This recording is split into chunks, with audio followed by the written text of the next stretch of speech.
Hit TV యాజమాన్యానికి మరియు ప్రేక్షకులకు నూతన సంవత్సర శుభాకాంక్షలు. నేడు రాష్ట్ర ప్రభుత్వం చేస్తున్నటువంటి ప్రజాపాలనలో మేము స్వాగతిస్తూ ఉన్నాం. గత ప్రభుత్వం చేస్తున్నటువంటి ఎన్నో హామీలను నెరవేర్చకుండా ప్రజలను మోసం చేస్తూ కాలయాపన చేసిన ప్రభుత్వానికి దెబ్బకొట్టి ఒక నూతన మార్పు రావాలి, ప్రజలకు న్యాయం జరగాలి, కింది స్థాయిలో ఉన్నటువంటి ప్రజలకు కూడా ఖచ్చితంగా న్యాయం జరగాలి, ప్రభుత్వం నుంచి అవకాశాలు రావాలని చెప్పేసి ప్రజలందరూ ఏరుకోరి కాంగ్రెస్ ప్రభుత్వాన్ని తీసుకోవడం రావడం జరిగింది. ఆ కాంగ్రెస్ పార్టీ ఇచ్చినటువంటి 6 గ్యారెంటీలను ప్రజాపాలన పేరుతో గ్రామాలకు రావడాన్ని మేము స్వాగతిస్తూ ఉన్నాం. ఆ 6 గ్యారెంటీ ఏవైతే హామీలు ఇచ్చినట్టు ఆ 6 గ్యారెంటీలను ఖచ్చితంగా నెరవేర్చాలి.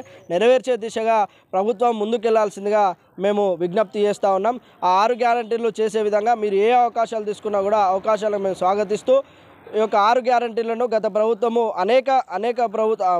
ప్రభుత్వం చేస్తున్నటువంటి ఏ హామీలు నెరవేర్చకుండా ప్రజలను మోసం చేసింది. ఈ ప్రభుత్వం కూడా ప్రజలను మోసం చేయకుండా 6 గ్యారెంటీలను నెరవేర్చే దిశగా ముందుకెళ్లాలని చెప్పేసి మేము విజ్ఞప్తి చేస్తున్నాం.